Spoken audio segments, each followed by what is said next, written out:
निवेदन करूंगा, दुनिया में ऐसा कोई समस्या नहीं जिस समस्या का कोई निदान नहीं। हर समस्या का निदान है, पर निदान किसी दूसरे के पास नहीं, निदान केवल मेरे भोले नाथ के पास में है। आपको अगर किसी समस्या का सफल आनंद चाहिए तो शंकर की शरण में जाओ। आपको सीहोर आने की भी जरूरत नहीं है, आपको हमसे मिलने की जरूरत नहीं है, आपको पंडित प्रदीप मिश्रा के पास नहीं आना, आपको किसी बाबा जोगी के पास नहीं जाना, आपको किसी के बेल भभूति लेने नहीं जाना, आपको तो शिव के पास जाना। जो शंकर की वस्तु है उसको स्वीकार करो, बस शंकर की वस्तु को स्वीकारिए। शंकर की वस्तु को स्वीकार करना चालू कर दीजिए। अरे भाई, शिव महापुराण की कथा तो यहां तक कहती है, यहां तक वर्णन कर रही है, जिस व्यक्ति की नौकरी नहीं लगती, सर्विस नहीं लगती, हर जगह पर अप्लाई कर रहा है, बार बार इंटरव्यू देने जा रहा है, लगातार उसको अगर सफलता प्राप्ति नहीं हो रही है तो धतूरा ढूंढो। धतूरा कहीं बाजार में नहीं मिलेगा, किसी वृक्ष से धतूरा तोड़ लिया, कुछ मत चढ़ा, तू शंकर जी के मंदिर में जाकर तेरा नाम और गोत्र बोल और शिव जी को धतूरा चढ़ाना चालू कर दे और बाबा से विनती कर, धतूरा चढ़ाना चालू कर। अब धतूरा कोई बहुत कीमती होता है क्या? बहुत पैसे का मिलेगा क्या? कहीं पे भी मिल जाएगा। धतूरा तोड़ और चढ़ा शंकर जी को। रोज नियम बना ले कि एक धतूरा मैं शंकर जी को चढ़ाऊंगा, प्रतिदिन चढ़ाऊंगा, शिव जी से जाकर निवेदन करूंगा प्रतिदिन। शंकर जी की प्रिय वस्तु में धतूरा, बेलपत्र आदि आदि की तो है, क्या है? चढ़ा रोज एक धतूरा, फिर वही धतूरा जिसकी यहां तू इंटरव्यू देने जा रहा है उसी के सिर पे चढ़ गया। जो तूने शिव जी के चढ़ाया वही धतूरा वहां चढ़ा है, तू क्यों चिंता करता है? बच्चे अगर हार रहे हैं, एग्जाम दे रहे हैं, कंपटीशन एग्जाम में बैठ रहे हैं, परीक्षा दे रहे हैं, बहू भी एग्जाम दे रही है, बेटे भी दे रहे हैं, बार बार इंटरव्यू देने जा रहे हैं, हारना नहीं है। शंकर पर विश्वास रखो, भगवान शिव का स्मरण कर कर, शिव का अनुमोदन कर कर, शंकर का भजन कर कर, शिव नाम का स्मरण कर कर जाओ तो सही।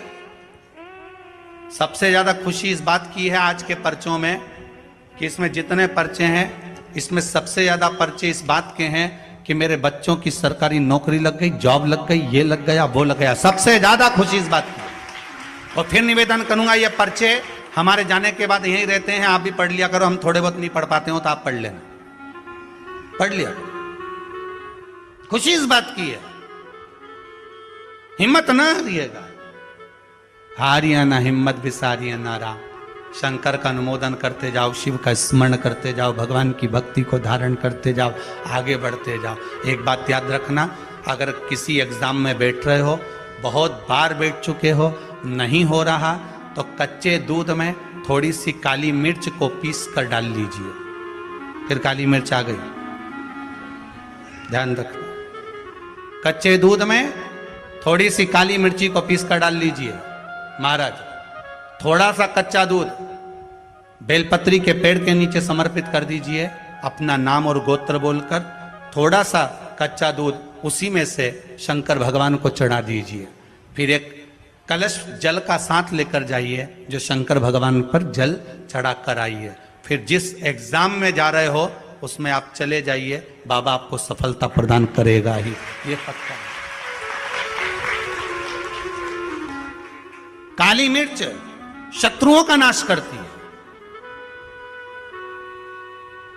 आपको बल प्रदान करती है कि आप जिस परीक्षा में बैठने जा रहे हो, आप जिस जगह पर भगवान का अनुमोदन करने जा रहे हो, आप जिस जगह पर कंपटीशन एग्जाम में बैठने जा रहे हो, वहां सफलता देगी वो आपको। अगर कहीं भटक भी गए, हट भी गए, तो वो सफलता देगी।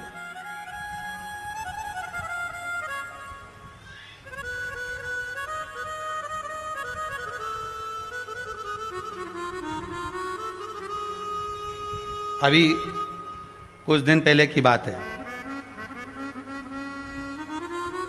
आगरा के अग्रवाल जी का बेटा, उनकी बहन ने फोन करा था कि गुरुजी से इतना बोल दो कि हमारा भाई वो कौन बनेगा, करोड़पति में जाना है, उसका नाम आना चाहिए और बिल्कुल बस पहुंच जाना चाहिए। तो आशीष जी ने खबर करी कि गुरुजी वो बच्चे का सब दूर हो गया और अब वो बिल्कुल, वो कौन सी सीट होती है, हाँ बस समझ जाओ, क्योंकि हमारे को तो एक ही सीट मालूम है व्यास गाड़ी है? तो उस सीट पर वो बैठेगा, गुरुजी उसका सब दूर हो गया, बस वो वहां तक पहुंच जाए, क्योंकि अब आखिरी है, उसमें भी बहुत सारे रहते हैं, उसमें तुरंत बस उसका आना चाहिए। तो आशीष बोले, हमने कहा बाबा का नाम लेकर जाएं, होगा क्यों ना होगा, पर वहां तक तो पहुंच जाएगा वो। उसके बाद तो आशीष जी ने उनकी बहन को फोन कर कर कहा कि गुरुजी बोल रहे हैं वहां तक तो पहुंच जाएगा। उसके बाद तो कहा, उसके बाद तो मेरा भाई बड़ा, आप चिंता मत करो, बस वहां तक पहुंचा दो। उसके तो हमने कहा आशीष बस बता दो, शिव जी का स्मरण करो, पहुंचो। पहुंच गए।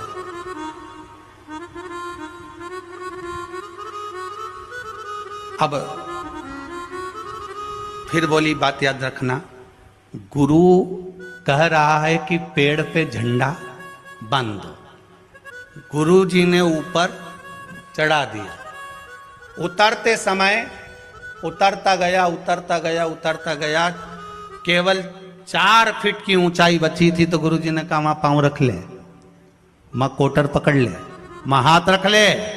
चेले को गुस्सा आ गया, बताओ मैं इतनी ऊपर से नीचे तक उतरा तो गुरुजी एक शब्द नहीं बोला और अपने आप को गुरु पद दिखाने लगे। नीचे आ गया, नीचे उतरा तो गुस्से में लाल हो गए। गुरुजी ने पूछा बेटा आराम से उतर गया?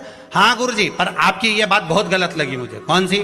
मैं इतनी ऊपर से नीचे उतरा, आपने एक बार भी नहीं कहा कि वहां हाथ पकड़ ले, कि वो कोटर पकड़ ले, कि वो डाली पकड़ ले, और केवल जरा सी दूरी बची थी, जब तो मैं ही उतर जाता। तो आप बताने लगे कि कोटर पे पांव रख लेना, डाली पकड़ लेना, नीचे उतर जा आराम से, देख के उतरना, संभल के उतरना। गुरुजी बोले भैया बात इतनी सी है, जब व्यक्ति मंजिल तक पहुंचता है और मंजिल से जब नीचे उतरता है तब उसको डर लगता है, भय लगता है, कैसे चढ़ूंगा कैसे उतरूंगा। जब मंजिल करीब में होती है, घर पास में होता है, तो गाड़ी की स्पीड भी तेज कर ली जाती है। अब तो 3 किलोमीटर बचा है और मालूम पड़े वो 3 किलोमीटर के बीच में ही गाड़ी के सामने सुअर आ गया, तो